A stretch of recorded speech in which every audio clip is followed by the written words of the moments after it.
Nunca pensé que una cita romántica podría convertirse en una pesadilla de la que aún no logro despertar. Mi nombre es Aurelio, y esta es la historia de cómo conocí a Angélica, una mujer que parecía salida de un sueño o quizás de una película de terror. Todo comenzó en una aplicación de citas. Angélica tenía una sonrisa cautivadora en su foto de perfil, y su descripción decía que buscaba a alguien atrevido y dispuesto a explorar nuevos horizontes. Yo, que llevaba meses sintiéndome solo después de una ruptura difícil, decidí dar el paso. Empezamos a hablar, y la conexión fue instantánea.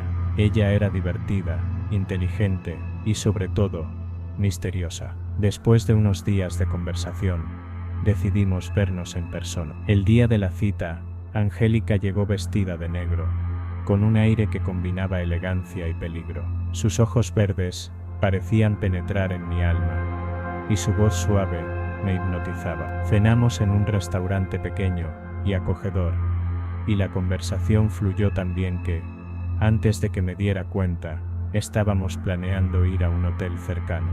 En ese momento, todo parecía perfecto. Angélica era todo lo que había imaginado, y más, pero, una vez en la habitación del hotel, las cosas comenzaron a tomar un giro oscuro. La habitación estaba iluminada tenuemente por una lámpara de mesa, y la atmósfera era cálida, pero algo en el aire me hizo sentir incómodo. Angélica se acercó a mí con una sonrisa que ahora parecía más siniestra que seductora. «¿Estás listo para jugar?», me susurró al oído. Asentí, nervioso pero emocionado. Sin embargo, no pasó mucho tiempo antes de que me diera cuenta de que sus ideas de juego eran muy diferentes a las mías. «Quiero que me trates mal», dijo de repente, mientras me miraba fijamente. «¿Qué quieres decir?», pregunté, confundido. «Cachetéame», respondió, con una voz fría y directa. Me quedé paralizado. No era algo que hubiera hecho antes, pero ella insistió. «Vamos, no seas tímido. Hazlo más fuerte». Con un nudo en el estómago, seguí sus instrucciones. Cada vez que le daba una cachetada, ella pedía más fuerza, más fuerte. «Aurelio, no tengas miedo». Pero entonces, algo cambió. De repente, Angélica me lanzó un golpe en la cara tan fuerte que me dejó viendo estrellas. El dolor fue intenso, y me llevé la mano a la mejilla, aturdido. «¿Qué diablos fue eso?», grité, sintiendo cómo la ira y el miedo se mezclaban en mi voz. Ella se rió, pero no era una risa alegre, era una risa fría, casi demoníaca. «Así que no puedes soportarlo, qué gallina. ¿Para qué estás aquí si no puedes jugar?». Sus palabras me golpearon tan fuerte como su puño. Me sentí humillado, confundido, y sobre todo asustado. Sin saber qué hacer, me encerré en el baño, temblando, y con lágrimas en los ojos. Dentro del baño, me miré al espejo. Mi mejilla estaba enrojecida, y comenzaba a hincharse. Escuché a Angélica golpear la puerta. «Sal de ahí, cobarde. No puedes esconderte para siempre». Su voz era cada vez más aguda, más enojada. Sentí que el pánico se apoderaba de mí. No podía creer que esta fuera la misma mujer con la que había cenado apenas unas horas antes. Finalmente, reuní el valor para salir. Angélica estaba sentada en la cama, mirándome con una expresión que no podía descifrar. «¿Ya estás listo para seguir?», preguntó, como si nada hubiera pasado. «No», respondí, con una voz que apenas reconocí como la mía. «Esto no es lo que quiero. Me voy». Ella se rió de nuevo, pero esta vez no dije nada. Tomé mis cosas y salí de la habitación lo más rápido que pude. El sonido de su risa resonó en mis oídos, incluso después de que cerré la puerta del hotel detrás de mí. Desde esa noche, no he podido sacar a Angélica de mi mente. Cada vez que cierro los ojos, la veo sonriendo, sus ojos verdes brillando, con una luz que ahora sé que no era humana.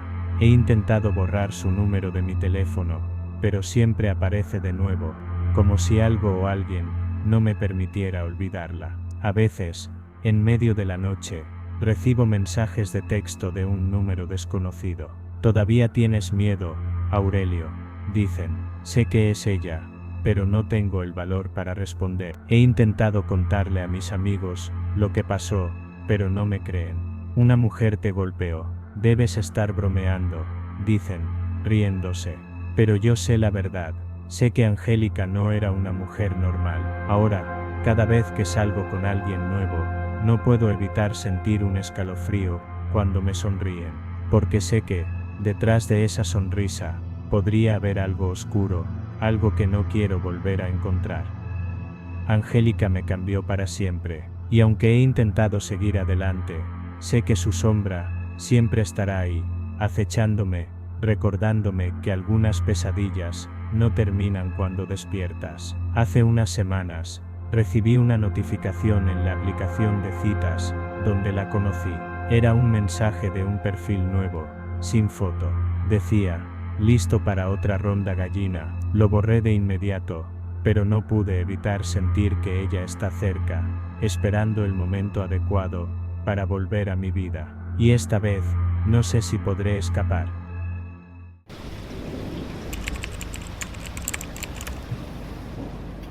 Mi nombre es Luisana, y esta es la historia de cómo una cita que parecía perfecta se volvió la peor pesadilla de mi vida. Todo empezó con un contacto en Tinder, una aplicación que usaba para conocer personas nuevas después de una ruptura complicada. Cristóbal parecía el hombre ideal, amable, atento y con un sentido del humor que me hacía reír constantemente. Pero detrás de esa fachada encantadora se escondía un monstruo. Un hombre obsesionado con un amor del pasado que nunca pudo superar. Cristóbal y yo conectamos de inmediato. Sus mensajes eran dulces y considerados, y pronto comenzamos a hablar todos los días. Me contó que trabajaba en marketing, que le encantaba viajar, y que había estado soltero durante un tiempo. Nunca mencionó a su exnovia, algo que ahora sé que fue intencional. Después de unas semanas de conversación, decidimos vernos en persona. Él sugirió un restaurante italiano en el centro de la ciudad, y acepté sin dudarlo. La cita fue mágica desde el principio. Cristóbal era aún más guapo en persona, y su carisma me hizo sentir como si lo hubiera conocido de toda la vida. Comimos pasta, bebimos vino y reímos como si no hubiera un mañana. Pero entonces, algo cambió.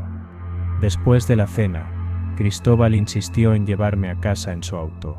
Yo me sentía un poco mareada, pero atribuí el malestar al vino. Sin embargo, algo en su insistencia me hizo sentir incómoda. Es tarde, y no quiero que tomes un taxi, dijo, con una sonrisa que ahora recuerdo como inquietante. Accedí, pensando que estaba siendo caballeroso, pero una vez dentro del auto, el mareo empeoró. Lo último que recuerdo es que Cristóbal me hablaba en voz baja, diciendo algo sobre lo mucho que me parecía a alguien. Cuando desperté, estaba en una habitación fría y oscura, amarrada a una cama. Las paredes estaban cubiertas de fotos de una mujer que, para mi horror, se parecía mucho a mí. Cristóbal estaba sentado en una silla junto a la cama, mirándome con una expresión que mezclaba obsesión y tristeza. «Eres tan parecida a ella», dijo, señalando las fotos. Era mi esposa. Murió en un accidente hace 5 años, pero nunca pude superarla. Intenté hablar, pero mi boca estaba seca y mis palabras sonaron débiles. «¿Qué quieres de mí?», logré susurrar. «Quiero que te quedes conmigo», respondió, acariciando mi rostro con una mano fría. «Eres como ella. No puedo dejarte ir». Los siguientes días fueron una pesadilla. Cristóbal me alimentaba con cuchara, como si fuera un bebé, y me bañaba con toallas húmedas. Me cepillaba los dientes con cuidado, como si temiera lastimarme, pero siempre estaba amarrada, siempre vigilada. Intenté razonar con él, suplicarle que me dejara ir, pero su obsesión era más fuerte que cualquier lógica. «Eres mi esposa ahora», decía, con una sonrisa que me helaba la sangre. Finalmente, después de lo que supe habían sido 5 días, encontré una oportunidad. Cristóbal comenzó a mostrarse más relajado, como si creyera que yo ya no intentaría escapar. Un día, mientras me bañaba con toallas húmedas, le dije que quería bañarme con él, que quería sentirme cerca de él. Pareció emocionarse con la idea, y por primera vez, me soltó las ataduras. En el momento en que me liberó, lo empujé con todas mis fuerzas y corrí hacia la puerta. Él intentó detenerme, pero el pánico me dio una fuerza sobrehumana. Salí corriendo desnuda por un pasillo oscuro y sucio, hasta que encontré una salida. El edificio era viejo y abandonado, pero logré llegar a la calle, donde un transeúnte me auxilió. La policía llegó minutos después, pero Cristóbal ya había huido. Estuve secuestrada 5 días por un hombre que creía que yo era su esposa muerta. Las fotos que cubrían las paredes de esa habitación aún me persiguen en mis sueños. Cristóbal nunca fue capturado, y aunque la policía hizo todo lo posible, nunca encontraron rastros de él. Cuando veo a alguien que se parece a mí, no puedo evitar sentir un escalofrío. La obsesión de Cristóbal con su esposa muerta casi me cuesta la vida, y sé que su sombra siempre estará ahí, acechándome. Hace unos meses, me llegó un mensaje de texto, de un teléfono desconocido. Decía, eres tan parecida a ella. Imaginé quién era, lo borré y seguí con mi vida.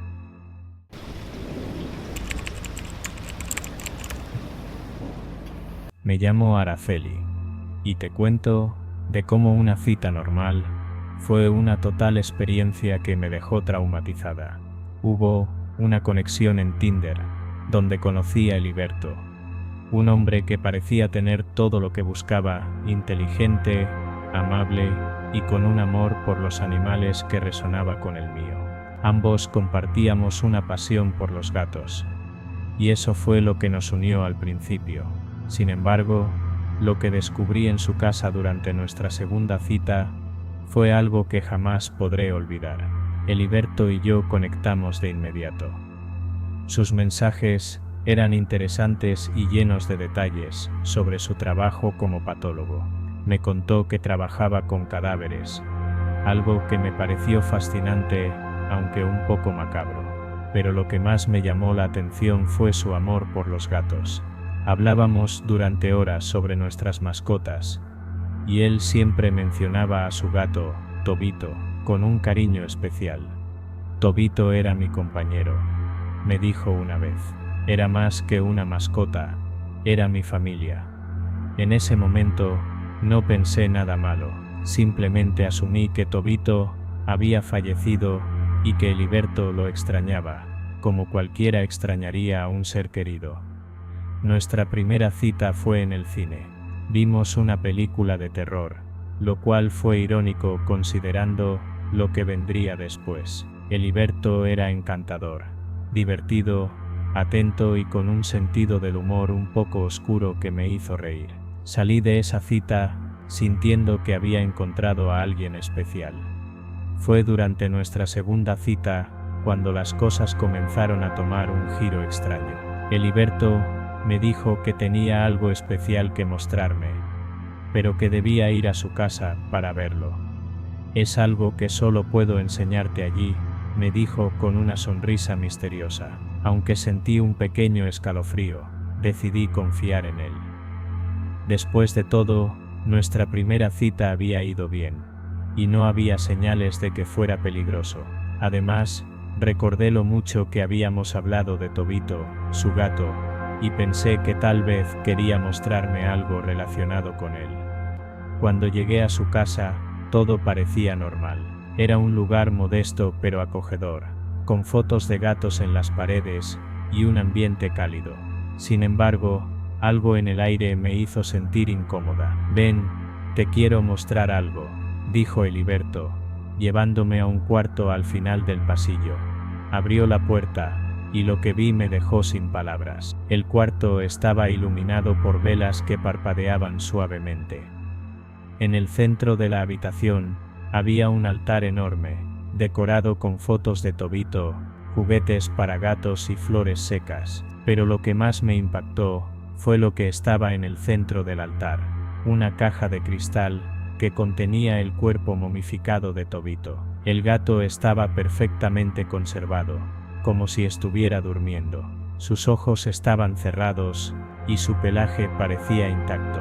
Araceli notó que Heriberto había utilizado sus conocimientos como patólogo para preservar el cuerpo pero eso no hacía la escena menos perturbadora. «Es hermoso, ¿verdad?», dijo Heliberto, con una voz llena de emoción. «Tobito siempre estará conmigo aquí en este altar». Intenté sonreír, pero mi rostro reflejaba el horror que sentía. Heliberto no parecía darse cuenta. Continuó hablando de Tobito como si estuviera vivo, describiendo cómo lo alimentaba y cuidaba incluso después de su muerte. No podía creer lo que estaba viendo. Heliberto no solo había momificado a su gato, sino que había creado un altar en su honor. Era evidente que estaba obsesionado con Tobito, y esa obsesión me aterrorizó. «Me siento un poco mareada», dije, fingiendo malestar. «Creo que debería irme». Heliberto pareció decepcionado, pero no intentó detenerme. «Entiendo», dijo, «pero espero que puedas volver pronto. Tobito te quiere conocer mejor».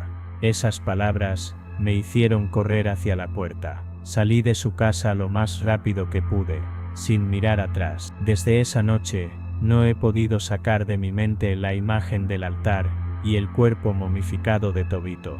Heliberto intentó contactarme varias veces, pero nunca respondí. Bloqueé su número y eliminé su perfil de Tinder. A veces, en mis sueños, veo a Tobito en su caja de cristal, con esos ojos cerrados que parecen mirarme fijamente. Y aunque sé que Heliberto no me hizo daño, no puedo evitar sentir que su obsesión con su gato muerto era solo la punta del iceberg de algo mucho más oscuro. Hace unas semanas, pasé por casualidad por la casa de Heliberto. Las ventanas estaban cerradas, y el jardín estaba descuidado. No pude evitar preguntarme si todavía está allí, cuidando de Tobito en su altar de velas y flores secas, pero no tengo el valor para averiguarlo. Algunas puertas es mejor dejarlas cerradas, y algunas historias es mejor no saber cómo terminan.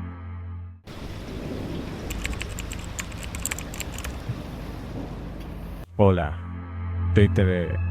soy Astrid. Un día tuve cita que creía que era una oportunidad para reencontrarme con alguien del pasado se convirtió en una pesadilla humillante.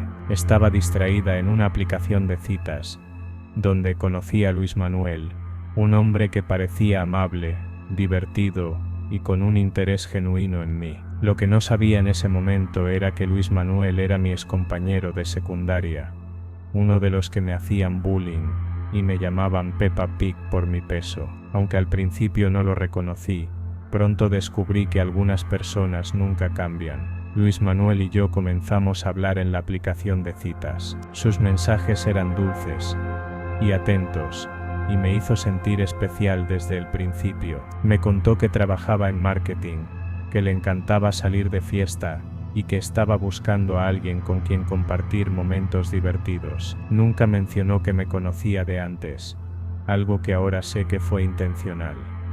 Cuando le envié una foto mía, me dijo que era muy linda. Esas palabras me hicieron sentir bien, ya que en el pasado había luchado con mi autoestima, debido al bullying que sufrí en la secundaria. Fue durante una de nuestras conversaciones que Luis Manuel mencionó que había ido a la misma secundaria que yo.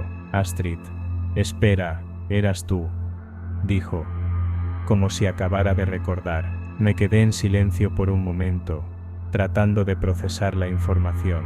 Luis Manuel era uno de los chicos que me hacían bullying, uno de los que me llamaban Peppa Pigs, y se burlaban de mi peso. Pero él insistió en que había cambiado. Era un niño estúpido en esa época, me dijo. He madurado mucho desde entonces, y de verdad me pareces linda. Aunque sentí un nudo en el estómago, decidí darle el beneficio de la duda.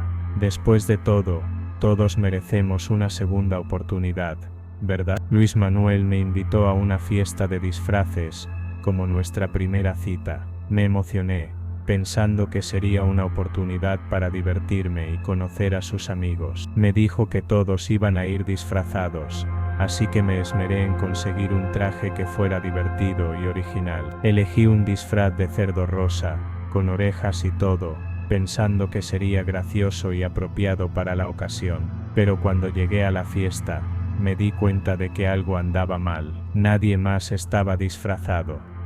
Tan pronto como entré a la fiesta, las risas comenzaron. «Miren, es Peppa Pig», gritó alguien.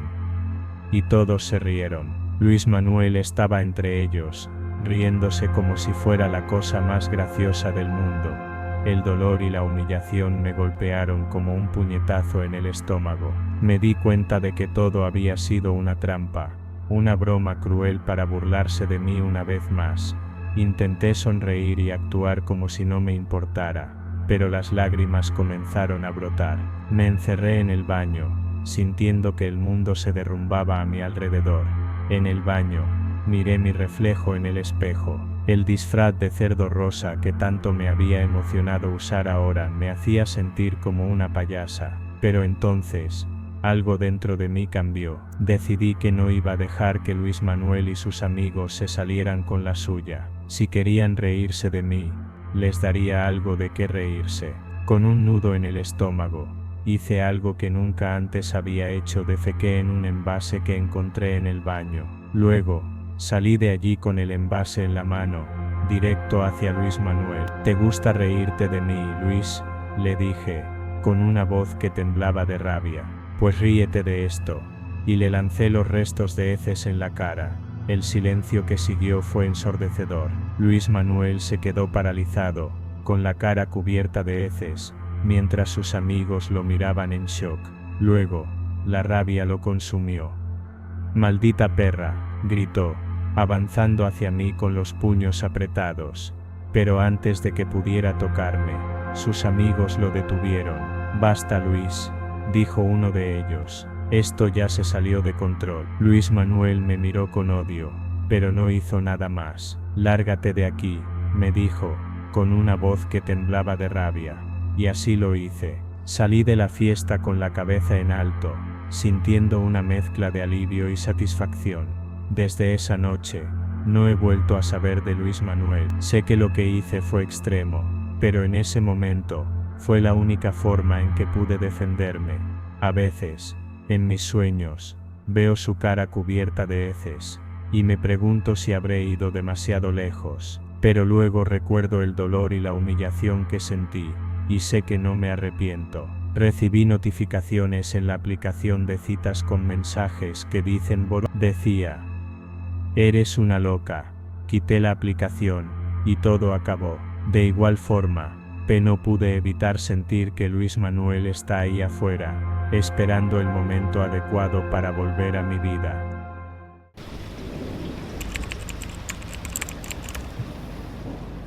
Carolina era una joven de 11 años que trabajaba en una exclusiva tienda de ropa en el centro de la ciudad. El lugar era frecuentado por personas adineradas, y ella estaba acostumbrada a tratar con clientes exigentes y de alto nivel.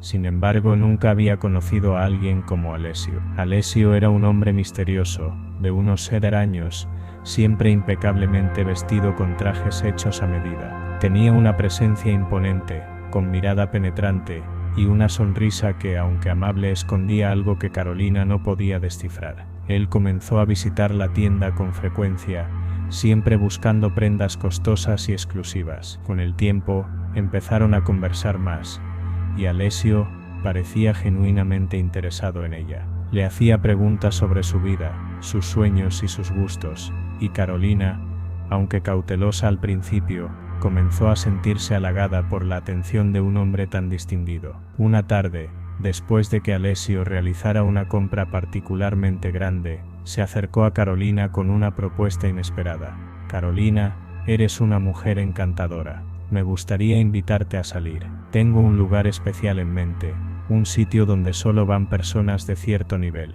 ¿Te gustaría acompañarme?».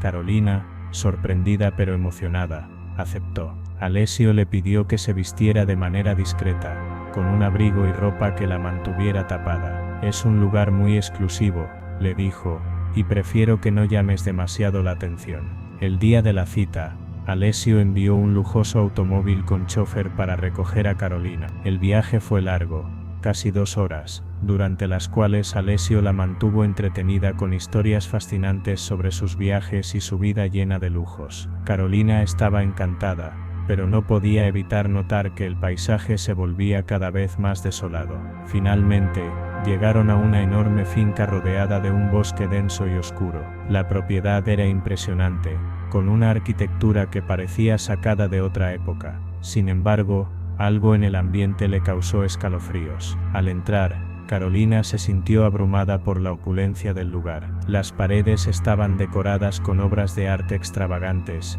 y el suelo estaba cubierto de alfombras tan gruesas que sus pasos eran silenciosos. Alessio la guió a través de un largo pasillo hasta una sala oscura, iluminada solo por tenues luces rojas. Había varias filas de asientos, y en el centro había un escenario vacío. A su alrededor, otras personas, todas vestidas con elegancia, hablaban en voz baja. Carolina notó que todos parecían conocer a Alessio, y algunos incluso le hacían reverencias sutiles. De repente, las luces se apagaron por completo, y el escenario se iluminó con un resplandor inquietante. Aparecieron varias mujeres vestidas como conejitas rosadas, con máscaras que ocultaban sus rostros. La música comenzó a sonar, un ritmo hipnótico y perturbador. Carolina se sintió incómoda, pero antes de que pudiera decir algo, las mujeres comenzaron a pelear entre sí. No era una pelea coreografiada, sino algo real, violento y brutal. Los golpes resonaban en la sala, y el sonido de los gritos y los gemidos llenaba el aire. Carolina quería cerrar los ojos, pero no podía apartar la mirada. Finalmente, una de las mujeres cayó al suelo, inconsciente. El público estalló en aplausos, y las luces se encendieron de nuevo. Alessio, sentado a su lado, sonreía como si nada hubiera pasado. ¿Qué te pareció?, le preguntó, como si hubieran estado viendo una obra de teatro común. Carolina no supo qué decir. Todo el lugar le parecía surreal, como si estuviera atrapada en una pesadilla de la que no podía despertar.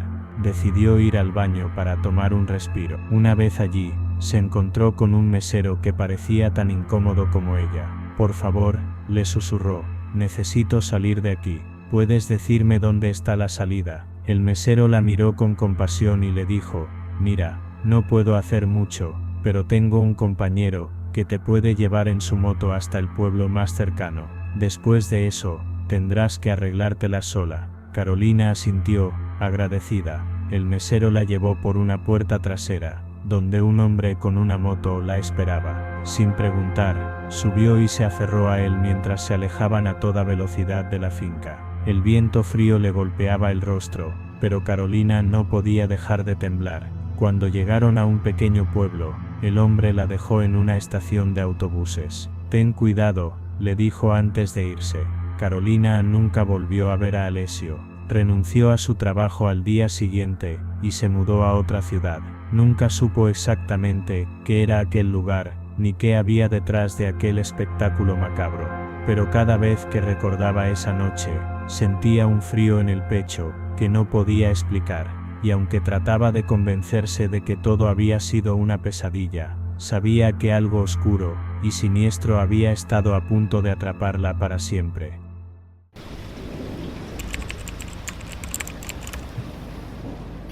Mi nombre es Sacha, y te contaré mi terrible historia. Todo prometía ser divertido y emocionante, se convirtió en una pesadilla que casi me cuesta la vida. Estaba curiosa con la aplicación Tinder, y ahí fue donde conocí a Francesco, un hombre atractivo y carismático que me invitó a una cita en un club con piscina. Lo que no sabía en ese momento era que Francesco no era quien decía ser, y que esa noche me enfrentaría a un peligro que jamás olvidaré. Francesco y yo conectamos de inmediato. Sus fotos mostraban a un hombre joven y atlético, con una sonrisa que irradiaba confianza. Nos escribimos durante varios días, y pronto quedamos en tener una cita en un club exclusivo con piscina. Es un lugar increíble, me dijo. Vamos a pasarla genial. Aunque sentí un pequeño escalofrío, decidí confiar en él. Después de todo, parecía un hombre normal, ¿verdad? Cuando llegué al club, todo parecía perfecto. El lugar era lujoso, con una piscina iluminada y música suave de fondo.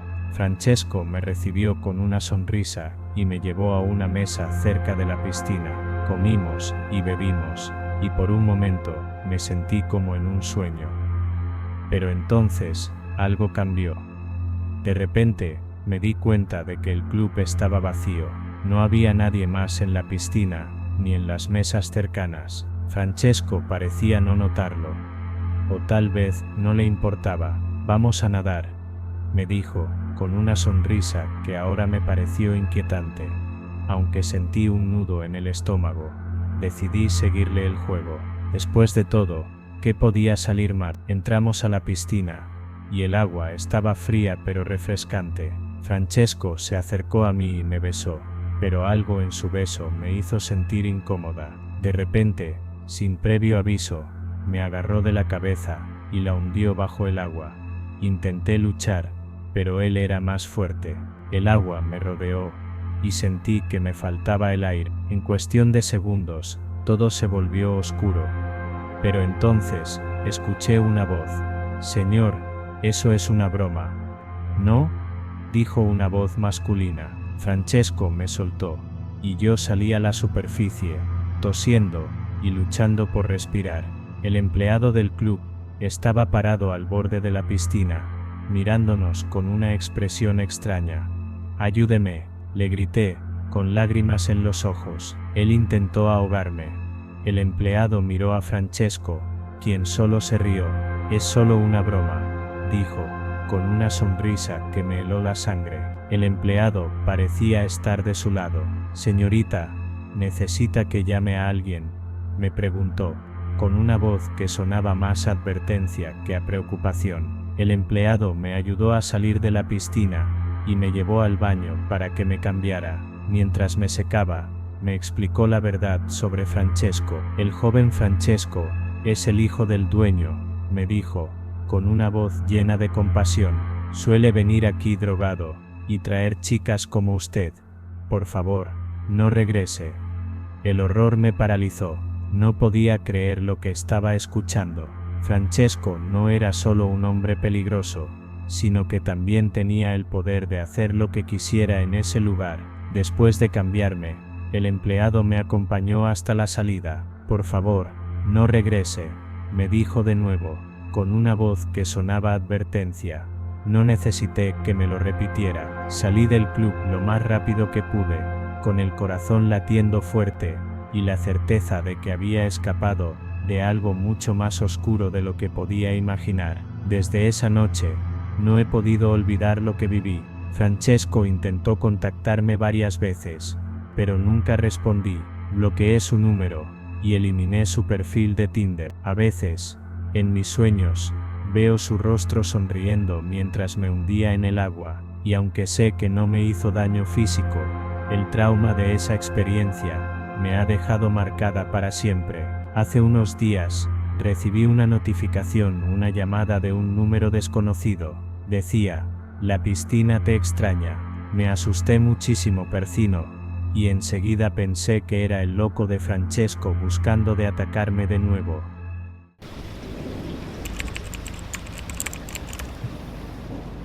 Soy David. Todo pasó una noche que, aunque suena a ficción, es tan real que parece inventada. Era una simple llamada de mi amiga Gótica, a quien llamaré Luna, para proteger su identidad. Luna era de esas chicas que siempre estaban metidas en problemas, pero tenía un encanto oscuro que me atraía. Era conflictiva, pero también estaba súper linda y tenía un cuerpo increíble. Así que, cuando me llamó temprano un día para decirme que se había peleado con su mamá y se había quedado a dormir en un motel, no lo pensé dos veces. «David, necesito que me recojas», dijo Luna, con una voz que sonaba más cansada que de costumbre. «Me peleé con mi mamá y me quedé en un motel. Estoy a la vuelta de tu casa». Aunque sabía que Luna era conflictiva, no pude resistirme. Vivía cerca, así que pensé que no habría problema. Además, admitámoslo, tenía malas intenciones. Luna era atractiva, y la idea de pasar una noche con ella me tentó. Cuando llegué al motel, me encontré con una sorpresa. Luna no estaba sola, estaba con una amiga, a quien llamaré Estrella, y déjenme decirles, Estrella era aún más guapa que Luna. Era de esas chicas que te dejan sin palabras, con un cuerpo que parecía sacado de una revista.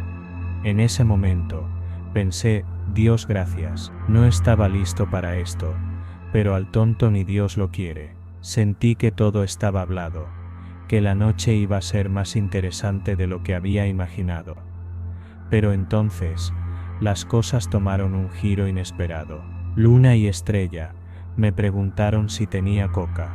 Yo, que en mi vida había visto cocaína fuera de una película o serie, me quedé helado. No, ni tomo. Menos drogas, les dije, tratando de sonar firme.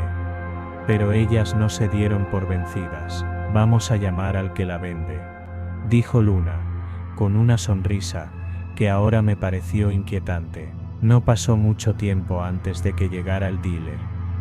Estrella bajó a recoger el paquete, y yo me quedé en la habitación, pensando que me iban a robar los riñones o las córneas. Pero no pasó nada. Las dos se echaron unos pases de miedo, usando la coca que yo pagué. Estrella se perdió en el tiempo, como si estuviera en otro planeta. Se quedó en el baño, durmiendo en un rincón, y no salió en horas. Nos quedamos en el motel, casi 8 horas. De vez en cuando, le pedía a Luna que fuera a revisar a Estrella, porque pensé que algo le podía haber pasado. No era normal que alguien estuviera tan mal después de un viaje de cocaína, pero Estrella estaba bien, o al menos eso parecía. Así que seguimos.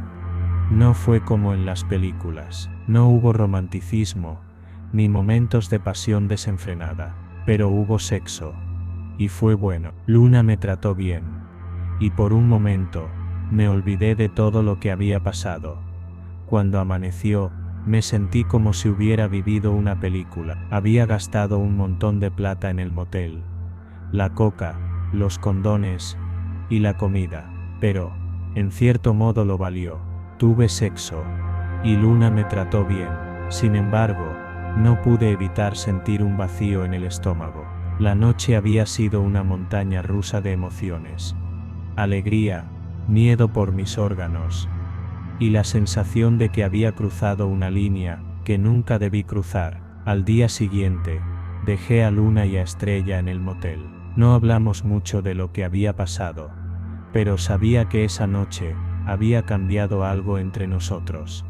Mas nunca le vi la cara a Luna. A veces, pienso en esa noche, y me pregunto si hice lo correcto, pero sé que, aunque suene a ficción, fue tan real que duele.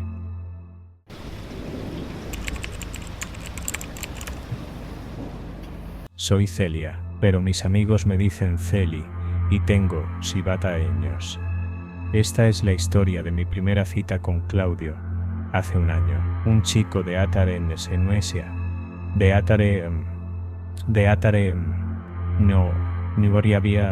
Lo que comenzó como una noche emocionante y llena de expectativas, terminó en una pesadilla que me dejó marcada física y emocionalmente. Esta es mi historia, contada en primera persona, porque necesito sacar esto de mi pecho.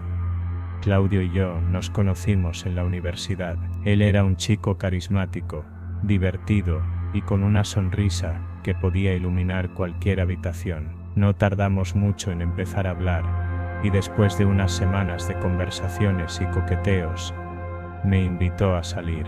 Vamos a cenar a ese restaurante nuevo del centro, me dijo, con esa seguridad que lo caracterizaba. Acepté sin dudarlo. Era mi primera cita con él, y estaba emocionada. Me vestí con cuidado, me arreglé el pelo, y salí de casa con una sonrisa en el rostro. Nunca imaginé que esa noche cambiaría mi vida para siempre. Claudio llegó a recogerme en su coche. Era un auto viejo, pero estaba limpio y bien cuidado. Subí al auto y comenzamos a hablar mientras conducíamos hacia el restaurante. La conversación fluía fácilmente, y yo me sentía cada vez más cómoda con él. Pero entonces, todo cambió en un instante. Claudio no estaba prestando atención a la carretera. En lugar de eso, estaba hablando animadamente, gesticulando con las manos y mirándome a mí en lugar de al frente. No sé exactamente qué pasó, pero de repente, el coche se desvió de la carretera y chocó contra un poste de teléfono.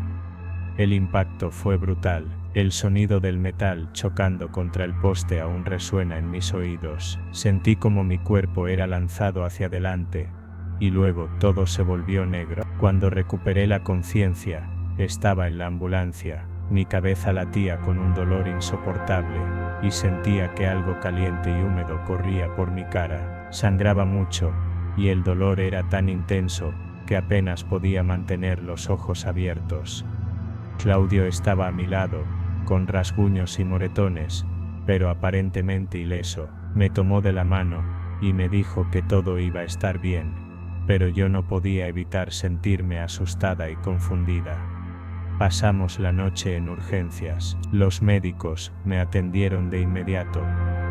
Preocupados por la herida en mi cabeza, me hicieron radiografías, me cosieron, y me dijeron que había tenido mucha suerte de no haber sufrido una lesión más grave.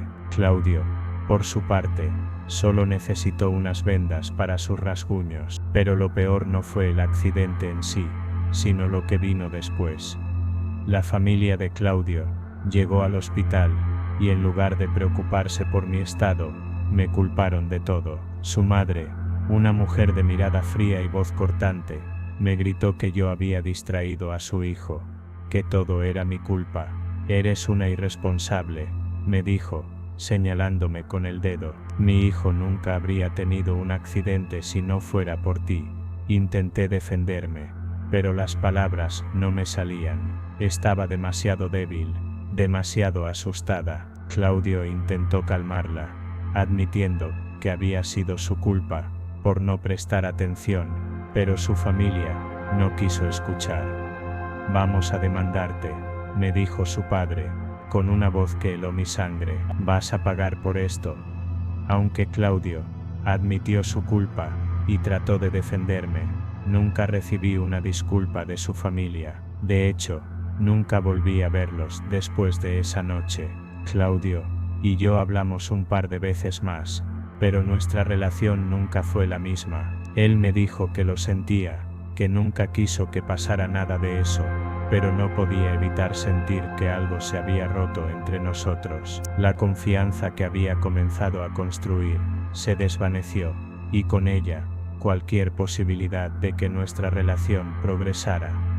El accidente me dejó con cicatrices físicas y emocionales. La herida en mi cabeza tardó semanas en sanar, y aún hoy, cuando me toco el lugar donde me dieron puntos, recuerdo esa noche. Pero lo que más me duele es el recuerdo de las palabras de la familia de Claudio.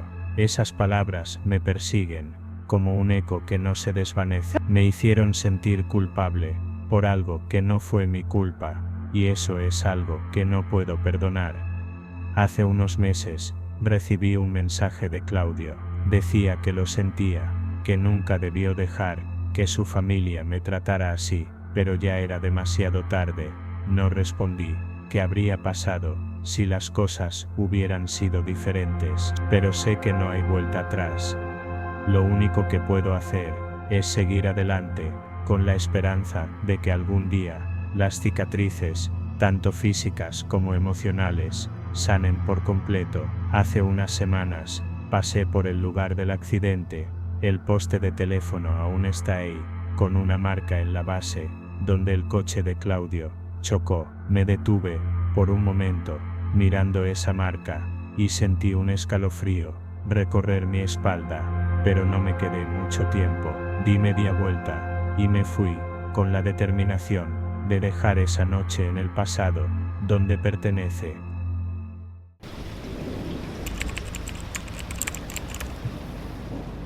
Esta es mi historia de mi primera y única cita con Félix.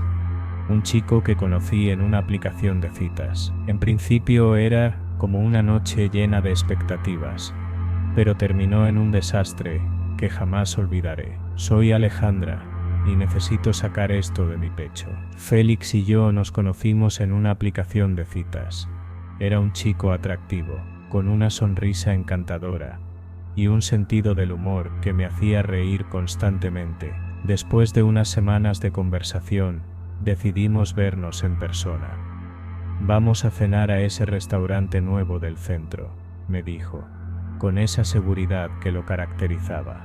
Acepté sin dudarlo, era mi primera cita con él, y estaba emocionada. Me vestí con cuidado, me arreglé el pelo y salí de casa con una sonrisa en el rostro. Nunca imaginé que esa noche cambiaría mi vida para siempre. Félix llegó a recogerme en su coche. Era un auto viejo, pero estaba limpio y bien cuidado. Subí al auto, y comenzamos a hablar mientras conducíamos hacia el restaurante. La conversación fluía fácilmente, y yo me sentía cada vez más cómoda con él. Pero entonces, algo cambió.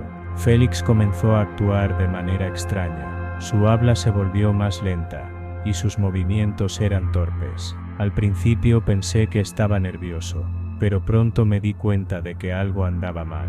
De repente, Félix detuvo el coche en el arcén y abrió la puerta. Antes de que pudiera preguntarle qué pasaba, comenzó a vomitar violentamente. El olor era insoportable, y yo me sentí completamente impotente. Félix, ¿estás bien?, le pregunté, tratando de mantener la calma. Pero él no respondió, solo continuó vomitando, con un sonido que me heló la sangre. No pasó mucho tiempo antes de que alguien llamara a una ambulancia. Los paramédicos llegaron rápidamente, y se llevaron a Félix, quien estaba pálido y sudoroso.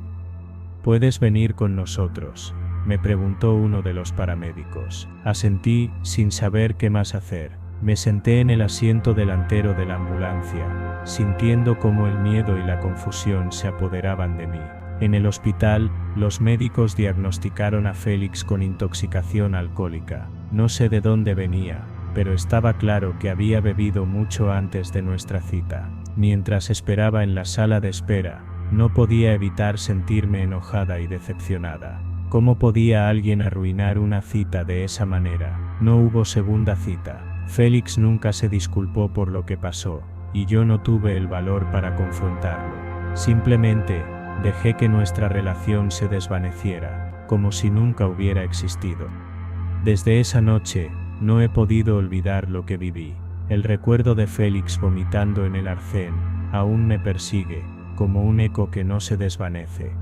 Sé que no hay vuelta atrás. Lo único que puedo hacer es seguir adelante, con la esperanza de que algún día las cicatrices emocionales sanen por completo. Félix intentó hablarme para pedir perdón, que nunca debió arruinar nuestra cita de esa manera, pero ni loca le respondí.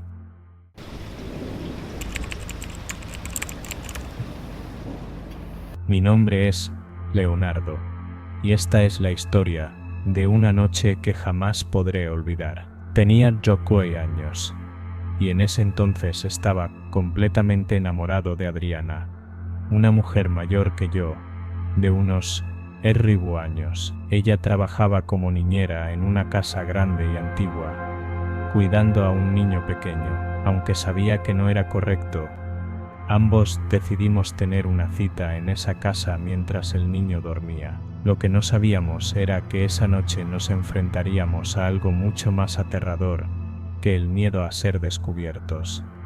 Adriana era todo lo que yo quería en ese momento, madura, hermosa y misteriosa. Habíamos estado hablando durante semanas, y aunque la diferencia de edad era notable, eso solo me atraía más hacia ella. Ella me contó que trabajaba cuidando a un niño en una casa antigua, y que a veces se sentía sola por las noches. Fue entonces cuando surgió la idea de vernos allí. El niño duerme temprano, me dijo con una sonrisa pícara. Podemos pasar un rato juntos sin que nadie nos moleste. Acepté sin pensarlo 2 veces. La idea de estar a solas con Adriana en esa casa antigua me emocionaba, aunque también sentía un pequeño escalofrío que atribuía a los nervios. La casa era imponente, con un estilo colonial que la hacía parecer sacada de otra época. Las paredes de piedra y las ventanas altas le daban un aire de solemnidad, pero también de misterio. Adriana me recibió en la puerta con una sonrisa cálida y me llevó directamente a la sala. donde había preparado algo de comida y bebidas. El niño ya está durmiendo, me susurró, como si temiera despertarlo. Podemos relajarnos un rato. Nos sentamos en el sofá, comiendo y conversando. Todo parecía perfecto. Adriana era aún más encantadora en persona. Y por un momento, me olvidé de lo inapropiado que era estar allí. Pero entonces, todo cambió. En un momento de la conversación, sentí la necesidad de ir al baño. Adriana me indicó que estaba al final del pasillo, a la derecha. Caminé por el pasillo, que estaba iluminado solo por una pequeña lámpara, y noté que el ambiente se sentía más frío de lo normal. Cuando llegué al baño, algo me hizo detenerme. En el espejo del pasillo, vi el reflejo de una niña pequeña parada justo detrás de mí. Me di la vuelta rápidamente, y allí estaba una niña de no más de 8 años, con un vestido blanco y una mancha roja en el centro del estómago. Su mirada era vacía, como si estuviera viendo a través de mí. El miedo me paralizó. Quise gritar, pero no me salió la voz. La niña solo me miró por un momento antes de desvanecerse en el aire, como si nunca hubiera estado allí. Corrí de regreso a la sala, donde Adriana seguía sentada, sin darse cuenta de lo que acababa de pasar. Adriana, ¿sabías que hay una niña aquí?, le pregunté, tratando de mantener la calma. Ella palideció. ¿Qué? No hay ninguna niña aquí. Solo está el niño, y él está durmiendo. Acabo de ver a una niña en el pasillo, insistí, mi voz temblorosa. Tenía un vestido blanco y una mancha roja en el estómago. Adriana se puso de pie, claramente asustada. Leonardo, no hay ninguna niña aquí. Esta casa tiene una historia. Adriana me contó entonces la trágica historia de la casa. Hace muchos años, la familia que vivía allí tenía una hija pequeña. Una noche un hombre entró a la casa y la secuestró.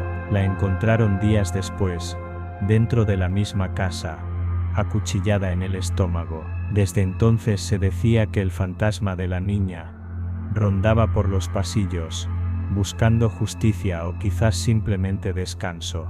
Por eso esta casa es tan barata, dijo Adriana, con lágrimas en los ojos. Nadie quiere vivir aquí. Yo solo vine porque necesitaba el trabajo. No terminó la frase, pero no era necesario. Ambos sabíamos que algo malo estaba pasando. Mientras hablábamos, las luces de la casa comenzaron a parpadear. Escuchamos pasos en el pasillo, como si alguien estuviera corriendo. Adriana se aferró a mi brazo, temblando. Tenemos que irnos, susurró. Pero antes de que pudiéramos movernos, la niña apareció de nuevo, esta vez en la entrada de la sala. Su vestido blanco estaba manchado de sangre, y su mirada era de tristeza y rabia. ¿Por qué no me salvaron?, dijo en un susurro que resonó en toda la habitación. Adriana gritó, y yo la tomé de la mano, corriendo hacia la puerta. La niña no nos siguió, pero su risa aguda nos persiguió hasta que salimos de la casa. Desde esa noche, no he podido olvidar lo que viví. Adriana dejó su trabajo en esa casa, y nunca más volvió a hablar del tema. Yo, por mi parte, he intentado convencerme de que todo fue producto de mi imaginación, pero sé que no es así. A veces, en mis sueños, veo a la niña con el vestido blanco y la mancha roja. Me mira fijamente, como si quisiera decirme algo, pero nunca logro entender qué es. La casa sigue allí, vacía y abandonada. Nadie quiere comprarla, y nadie quiere vivir en ella. Pero yo sé que la niña sigue allí, esperando a que alguien le dé el descanso que tanto merece. Y aunque he intentado seguir adelante, sé que su fantasma siempre estará conmigo, recordándome que algunas historias no tienen un final feliz. Hace unos meses, pasé por la casa por curiosidad. Las ventanas estaban rotas, y el jardín estaba cubierto de maleza. Pero en una de las ventanas del segundo piso, creí ver a la niña, mirándome fijamente. No me quedé para comprobarlo, simplemente me alejé. con el corazón latiendo fuerte y la certeza de que algunas puertas es mejor no volver a abrirlas. La niña del vestido blanco sigue allí, y yo no tengo el valor para enfrentarla de nuevo.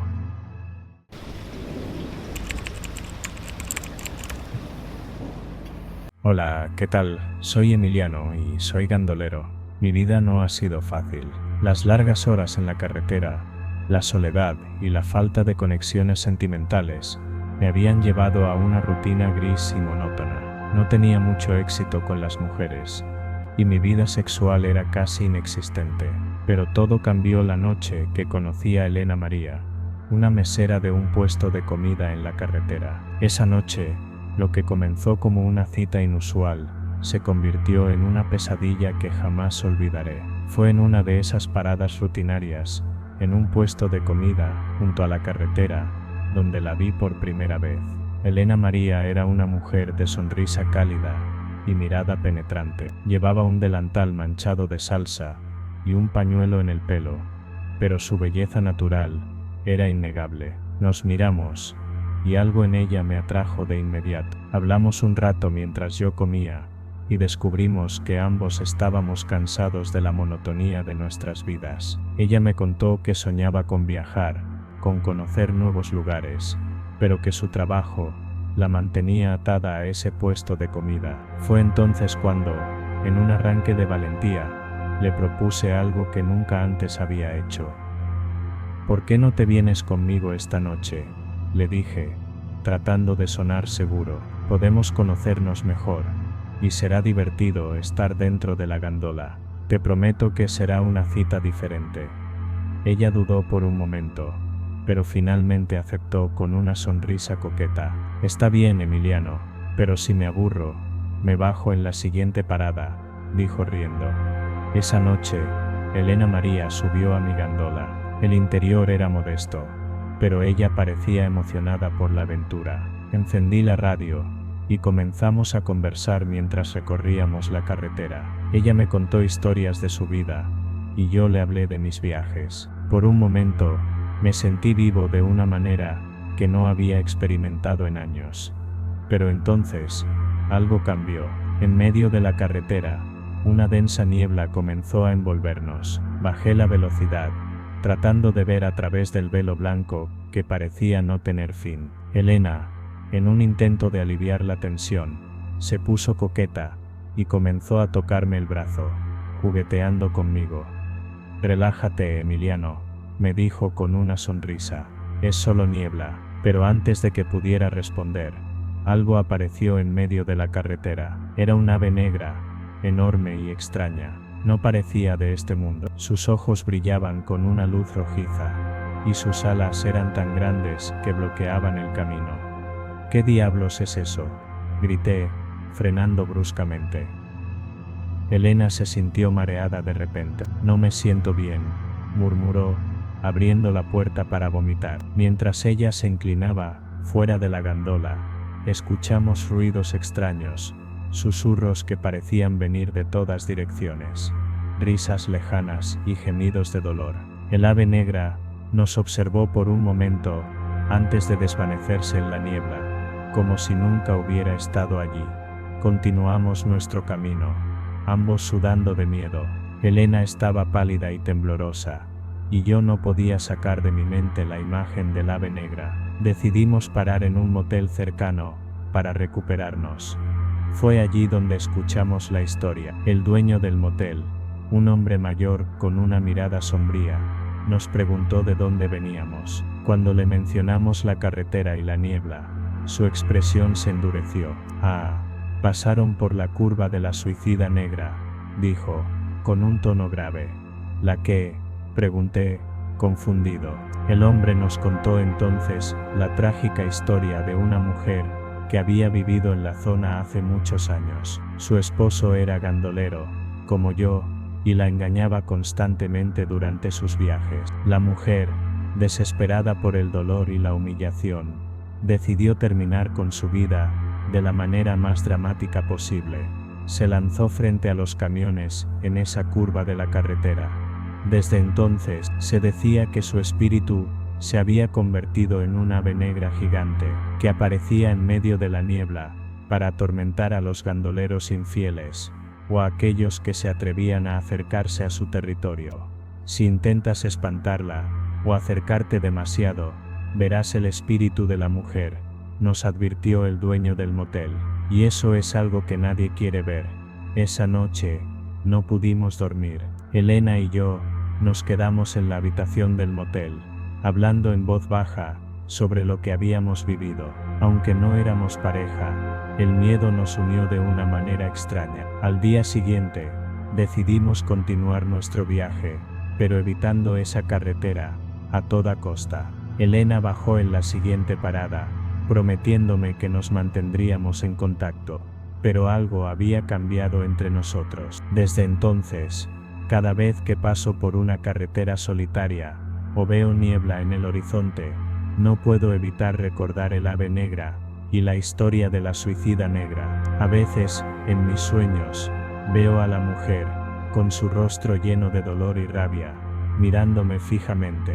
Volví a pasar por esa carretera. La niebla era densa, como aquella noche, y el miedo me paralizó. Decidí detenerme en el mismo motel, pero el dueño ya no estaba. En su lugar, había una joven que no sabía nada de la historia. ¿La curva de la suicida negra?, preguntó, confundida. Nunca he oído hablar de eso, pero yo sé que la historia es real, y sé que el espíritu de esa mujer sigue allí, esperando a que alguien se atreva a desafiar su territorio. Por mi parte, nunca más volveré a esa carretera. Algunas historias es mejor dejarlas en el pasado, donde pertenecen.